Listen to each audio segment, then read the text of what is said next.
এবার যেটা পড়া হবে গাউসের সূত্র।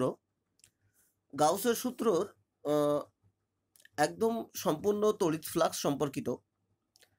তো কোনো একটা তলে যদি কিউ পরিমাণ আধান, কিছু পরিমাণ আধান যদি সম্পূর্ণরূপে বদ্ধ করে কোনো তল, তাহলে সেই ক্ষেত্রে গাউসের সূত্র দুটো পদ্ধতি অনুযায়ী হয়। এসআই পদ্ধতিতে একরকম, সিজিএস পদ্ধতিতে একরকম। তো এসআই পদ্ধতিটাই বেশি আমাদের কাজে লাগে। পরীক্ষায় পড়লে এসআইটাই লেখা উচিত, সিজিএস লিখলে অসুবিধা আছে তা নয়, এসআইটাই লেখা উচিত মূলত।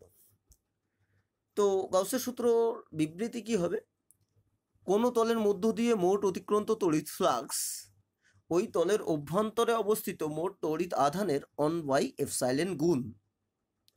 কোনো তলের মধ্য দিয়ে মোট অতিক্রান্ত তড়িৎ ফ্লাক্স ওই তলের অভ্যন্তরে অবস্থিত মোট আধানের 1/ε গুণ। দেখো, তড়িৎ ফ্লাক্স বার করার এর আগে কিন্তু আমরা একটা সূত্র পেয়েছি, flux phi is equal to E dot DS, integration E dot DS.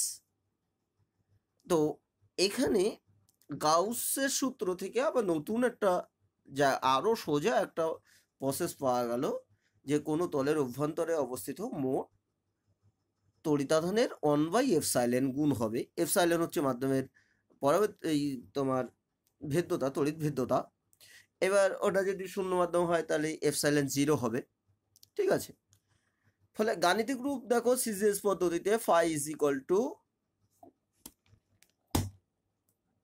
দেখো ক্লোজ ইন্টিগ্রাল, মানে এটা বদ্ধ পথ বোঝাচ্ছে, এটা মানে বদ্ধ তল, ঠিক আছে। সারফেস ইন্টিগ্রাল, এটা এস ফর সারফেস ইন্টিগ্রাল, ঠিক আছে।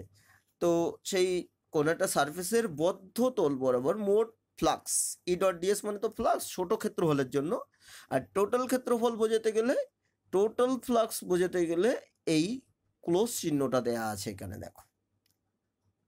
তাহলে ক্লোজ ইন্টিগ্রাল ই ডট ডিএস মানে টোটাল তলের মধ্য দিয়ে মোট অতিক্রান্ত তড়িৎ ফ্লাক্স। সেটা কি না, 1/ε into Q INC. INC means in enclose, এনক্লোজের শর্ট ফর্ম। এনক্লোজ মানে বদ্ধ করা, কোনো একটা তল যে আধান বদ্ধ করবে, এটা যেহেতু বদ্ধ আধান, ওই তল দিয়ে বদ্ধ আধান, তাই কিউ আইএনসি দেওয়া হচ্ছে, ঠিক আছে। তার মানে কোনো একটা তল, এরকম যদি কোনো একটা তল থাকে, সেই তলের মাঝখানে যদি কিউ আধান থাকে, তাহলে যদি তলটা ক্লোজ করে, টোটাল সম্পূর্ণরূপে যদি ক্লোজ করে ওই কিউ আধানকে, তাহলে তার মধ্য দিয়ে যে বলরেখা বেরোবে, যে ফ্লাক্স বেরোবে, সেই ফ্লাক্সের সংখ্যা কত হবে? ওই আধানের 1/ε গুণ। এসআই সিজিএস পদ্ধতি হলে ওই আধানের 4π/k গুণ, ঠিক আছে। ওই আধানের 4π/k গুণ হবে। তবে আমি বারবার বলছি, এই আধানটা কিন্তু বদ্ধ করতে হবে। ধরো এরকম কোনো একটা তল আছে, তার ভিতরের কোনো আধান নেই, বাট বাইরে প্রচুর আধান আছে, প্রচুর আধান আছে বাইরের দিকে, তাহলে কিন্তু এর মধ্য দিয়ে অতিক্রান্ত বলরেখায় এই তলটা যদি কোনো আধানকে ক্লোজ করে না করে, জিরো আধানকে যদি ক্লোজ করে, তাহলে তার মধ্যে দিয়ে অতিক্রান্ত তড়িৎ ফ্লাক্স কিন্তু phi is equal to 1/ε into 0। তার মানে 0, তার মধ্য দিয়ে কোনো বলরেখা অতিক্রম করবে না, তার মধ্য দিয়ে কোনো ফ্লাক্স, অতিক্রান্ত ফ্লাক্স হবে না, 0 হবে। এটা হচ্ছে গাউসের সূত্র বলছে, ঠিক আছে। তাহলে কোনো তলের মধ্য দিয়ে মোট অতিক্রান্ত তড়িৎ ফ্লাক্স ওই তলের অভ্যন্তরে থাকা আধানের, তড়িৎ আধানের 1/ε গুণ হবে। খুব ইজি, ই ডট ডিএস দিয়ে আমার বার করতে হচ্ছে না, একদম 1/ε গুণই করে দিলাম, খুব প্রচণ্ড সিম্পল, ঠিক আছে। এবার আমরা গাউসের সূত্রের প্রমাণ করি। প্রমাণটা যদিও পরীক্ষায় খুব একটা আসে না, তবুও বিবৃতিটাই মেনলি আসে। এটা বিবৃতি, দেখো এই বিবৃতির ক্ষেত্রে আমি একটা কথা বলি, যে এই যে আধানটা আমি দিয়েছি অভ্যন্তরে অবস্থিত, অভ্যন্তরে অবস্থিত, এই কথাটা কিন্তু বলতে হবে। কোনো তলের মধ্য দিয়ে মোট অতিক্রান্ত তড়িৎ ফ্লাক্স ওই তলের অভ্যন্তরে অবস্থিত আধানের 1/ε গুণ। এই অভ্যন্তরে, তলের অভ্যন্তরে ওই তলটা যে সেই বদ্ধ করছে ওই আধানকে, সেই কথাটা কিন্তু বলতেই হবে, এটা কিন্তু না বললে 0 হয়ে যাবে। এবার আমরা আসি যে গাউসের সূত্রের প্রমাণ করো। প্রমাণ করতে গিয়ে দেখো, এই প্রমাণ করতে গিয়ে আমি একটা বদ্ধ পথ নিয়েছি, এত বড় একটা বদ্ধ তল, পথ নয়, একটা বদ্ধ তল নিয়েছি, যে কিনা কিউ আধানকে বদ্ধ করছে, তার মধ্যে তার অভ্যন্তরে একটা কিউ আধান অবস্থিত। তো সেই কিউ আধান থেকে আর দূরত্বে আমি একটা ক্ষেত্রফল নিয়েছি ডিএস, যেটা কিনা তলের সঙ্গে, যে ক্ষেত্রফলটা নিয়েছি সেই ক্ষেত্রফলটা তলের সঙ্গে লম্ব। এই হচ্ছে ডিএস ক্ষেত্রফলের দিক, ক্ষেত্রফল ভেক্টর, কালো ভেক্টরটা। ওকে, এইবার এই জায়গায় কিউ আধান থেকে আর দূরত্বে তড়িৎ ক্ষেত্র পাওয়াল সাধারণত সেই আধান থেকে আর বরাবরই রেডিয়ালি বাইরের দিকে হয়। তার মানে ই ভেক্টরের দিক আমি মনে করলাম এই দিকে, মনে করলাম না, ই ভেক্টর এই দিকে হয়, এটা ই ভেক্টর। ঠিক আছে, তো ই আর ডিএস এর মধ্যবর্তী কোণ কত? থিটা। আমাদের সাধারণ নিয়ম অনুযায়ী দেখো, কিউ আধান থেকে আর দূরত্বে তড়িৎ ক্ষেত্র ভেক্টরের মান কত হবে? তড়িৎ ক্ষেত্র মান, সেটা মান যদি আমরা বলি 1/4πε Q/r², তাই না? আর দূরত্বে, কিউ আধান থেকে আর দূরত্বে তড়িৎ ক্ষেত্র হলো = 1/4πε Q/r², 1/4πε Q/r²। ওকে, এবার যদি আমি ই আর ডিএস এর মধ্যে আমি ফাই নির্ণয় করার চেষ্টা করি, ওই বিন্দুর, ওই ডিএস এর মধ্য দিয়ে, ডিএস এর মধ্য দিয়ে অতিক্রান্ত ফ্লাক্স, তড়িৎ ফ্লাক্স কত হবে? ডি ফাই, যদি ডিএস ক্ষেত্রফলের মধ্য দিয়ে অতিক্রান্ত তড়িৎ ফ্লাক্স যদি ডি ফাই ধরি, ডি ফাই = কিন্তু ই ডট ডিএস ভেক্টর, তাই না? আমরা একটু আগেই দেখেছি E dot DS vector D phi = শুধুমাত্র ডিএস ক্ষেত্রফলের মধ্য দিয়ে অতিক্রান্ত তড়িৎ ফ্লাক্স। ওকে, এবার আমি ই এর মানটা বসিয়ে দিলাম একটু।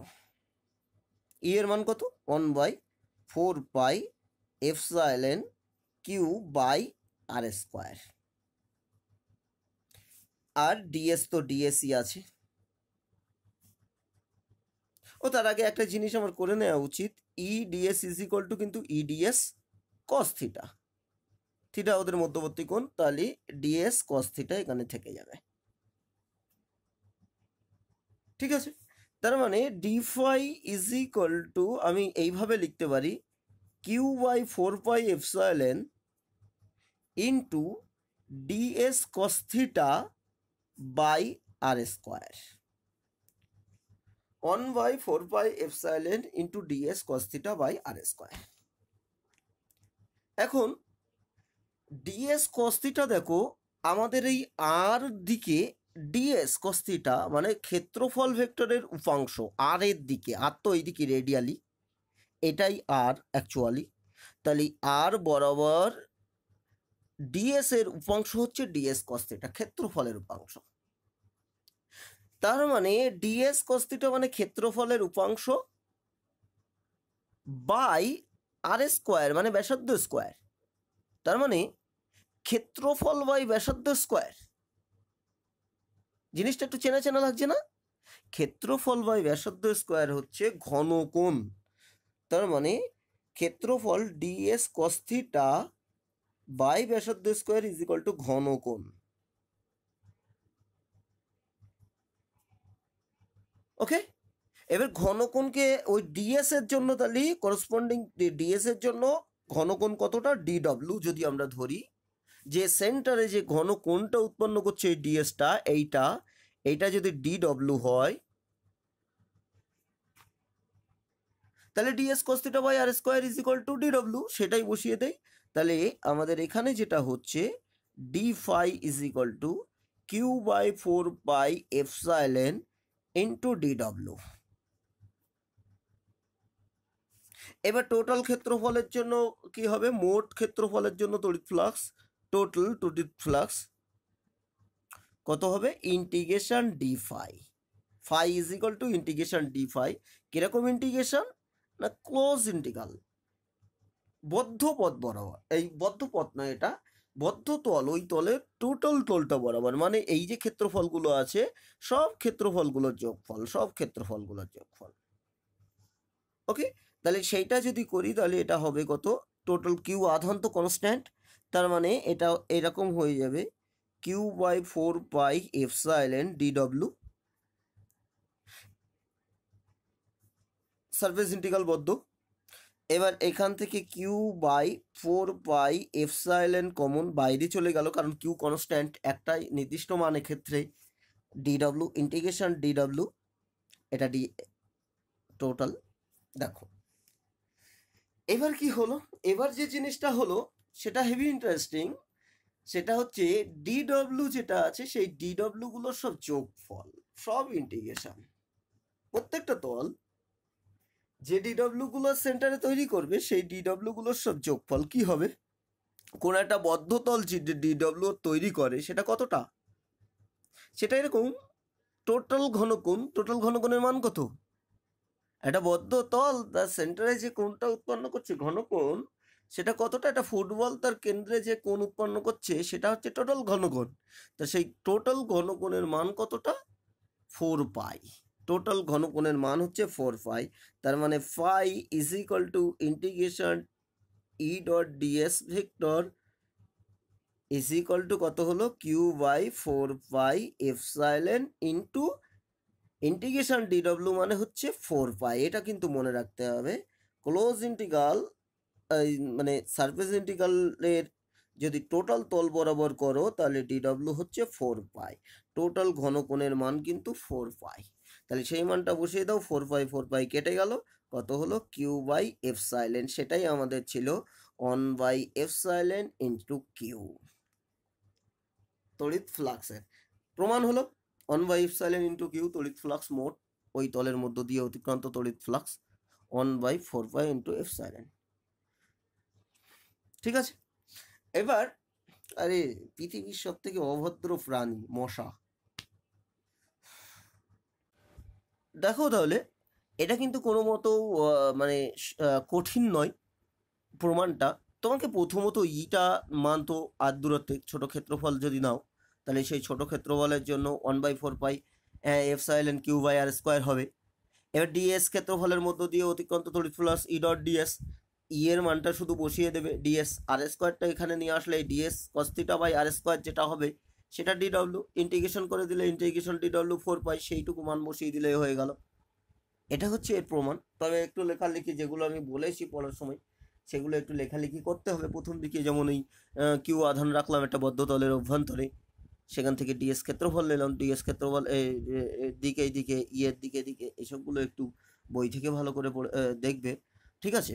এবার এসআই পদ্ধতি এই জায়গায় যদি যদি সিজিএস পদ্ধতি হলো এখানে এটা চলে আসতো তোমার 1/k, ঠিক আছে, 1/k হলে দেখো এইগুলো সব 1/4 পাই এপসাইলন জিরোর জায়গায়, এপসাইলন জায়গায় যদি 1/k হতো তাহলে এখানে 4 পাই গুণ হয়ে থাকতো এক্সট্রা, এই 4 পাই তখন কাটতো না, তাহলে 4 পাই/k গুণ হয়ে যেত, সেটা এসআই সিজিএস পদ্ধতির প্রমাণ। যদিও আমি বলবো এসআই পদ্ধতির প্রমাণটা করবে, প্রমাণটা ইম্পর্টেন্ট না হলেও গাউসের সূত্রের এই গাউসের সূত্রের বিবৃতি মানে তো গাণিতিক রূপ সহ বিবৃতিটা প্রচণ্ড ইম্পর্টেন্ট, আর গাউসের সূত্রের অ্যাপ্লিকেশান আছে এরপরে, সেই অ্যাপ্লিকেশনও ভীষণভাবে ইম্পর্টেন্ট। আমি অ্যাপ্লিকেশন করার আগে গাউসের সূত্রের কিছু অঙ্ক করব, সেটা ভীষণ ভীষণ ইম্পর্টেন্ট, কিন্তু প্রচণ্ড সোজা, ঠিক আছে, সেরকম অঙ্ক করব গাউসের সূত্রের। যদি কোনো প্রবলেম থাকে বলো এরপরে, ওকে। বলতে গিয়ে আমি একটা জিনিস বারবারই গাউসের সূত্র বলছি, এটা কিন্তু গাউসের সূত্র না, গাউসের উপাদ্য, ঠিক আছে, উপপাদ্য, খেয়াল রাখো, এটা গাউসের সূত্র নয়, আমার লেখাও এটা ভুল হয়েছে, সূত্র বলে অভ্যাস হয়ে গেছে একটা কেমন একটা, এটা হচ্ছে কিন্তু উপপাদ্য, ঠিক আছে।